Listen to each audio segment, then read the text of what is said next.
Bismillahirrahmanirrahim. Assalamualaikum warahmatullahi wabarakatuh. Perkenalkan, nama saya Muhammad Azril dengan NIM 4182101173. Di sini saya akan mengerjakan tugas ujian akhir semester dalam mata kuliah komputer masyarakat yang diampu oleh Ibu Sarwati.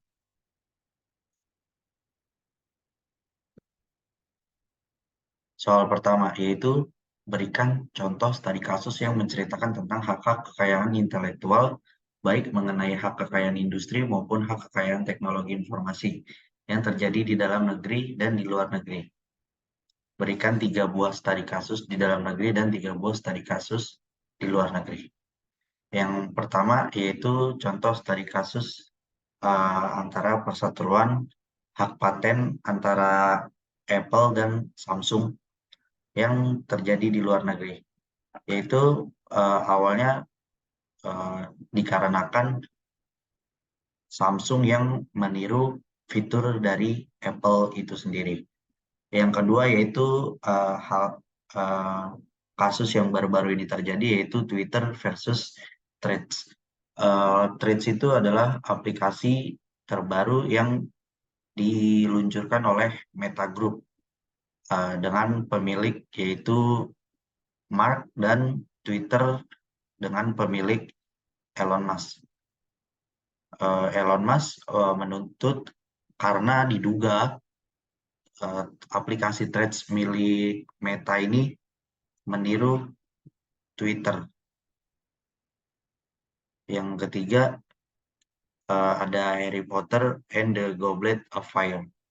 Penulis serial Harry Potter juga dituduh melakukan plagiarisme, yaitu penulis asal Inggris Adrian Jacobs mengklaim bahwa dia mencuri banyak idenya untuk Harry Potter and the Goblet of Fire dari sebuah buku berjudul The Adventures of Willy the Wizard. Untungnya dalam kasus ini J.K. Rowling dan penerbitnya memenangkan kasus tersebut. Sekarang yaitu yang berada di dalam negeri.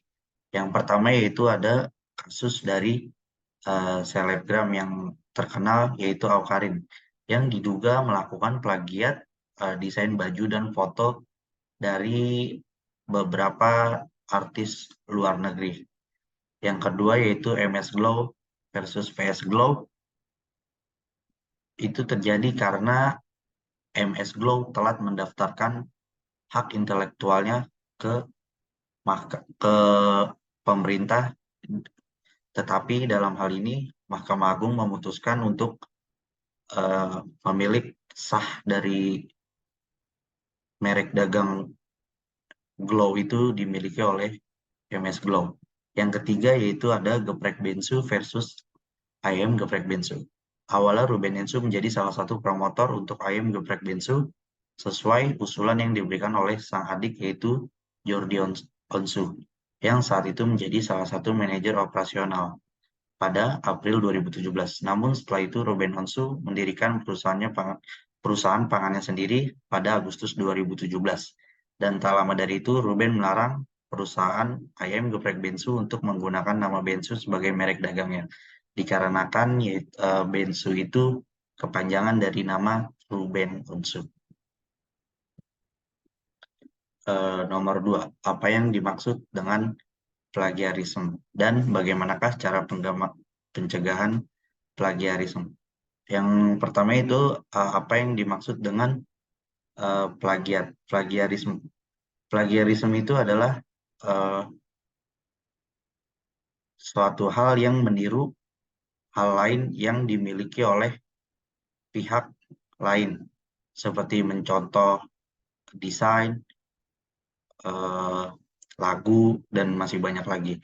Cara pencegahannya itu kita bisa mendaftarkannya ke beberapa pihak terkait agar suatu saat terjadi plagiarisme pada apa yang kita miliki, itu bisa kita menuntutnya. Dan ceritakan minimal 3 buah kasus plagiarisme dalam negeri atau luar negeri yang kasusnya bersentuhan dengan hukum. Yang pertama itu ada Chairul Tanjung, yang kedua ada Justin Bieber yang foto albumnya itu meniru artis lain, yang ketiga juga ada musisi dari luar negeri yaitu Coldplay. Soal nomor tiga yaitu pengertian masyarakat informasi. Masyarakat informasi adalah masyarakat yang didistribusi, penggunaan, dan manipulasi informasi dalam aktivitas ekonomi dan budaya secara signifikan. Manfaat dari masyarakat informasi tersendiri itu adalah membuat masyarakat itu lebih melek terkait adanya informasi-informasi yang belum tentu akurat ataupun belum tentu benar. Seperti contoh di bawah ini yaitu disinformasi yang melibatkan kasus kanker yang mulut dikaitkan dengan efek tes swab COVID yang padahal itu tidak berpengaruh sama sekali. Yang keempat, ceritakan mengenai semua hal tentang diri Anda dengan menggunakan analisis SWOT. SWOT. Yang pertama itu adalah strength. Strength itu kekuatan. Saya mempunyai kekuatan yaitu keuntungan buat saya itu banyak. Saya gampang untuk berbaur dengan orang lain dan juga eh, mudah beradaptasi juga di lingkungan baru. Seperti contohnya ketika saya masuk organisasi baru dan juga awal saya masuk kampus. Yang kedua itu adalah weakness. Weakness, uh, weakness itu kekurangan saya itu saya banyak terkadang saya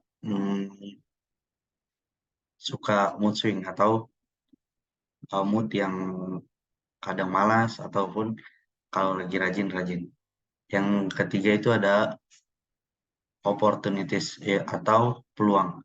Dikarenakan saya gampang berbaur dengan lingkungan baru, di situ saya mempunyai banyak peluang untuk belajar mengenai hal-hal yang belum pernah saya pelajari sebelumnya. Yang terakhir adalah ancaman. Ancaman dari menurut saya dari lingkungan luar itu mengenai rasa malas saya yang sangat sulit untuk dikendalikan. Selanjutnya kelima, ceritakan kegiatan pengabdian kepada masyarakat yang telah kalian lakukan. Kami melakukan pengabdian masyarakat itu di SMA 3 Tangerang.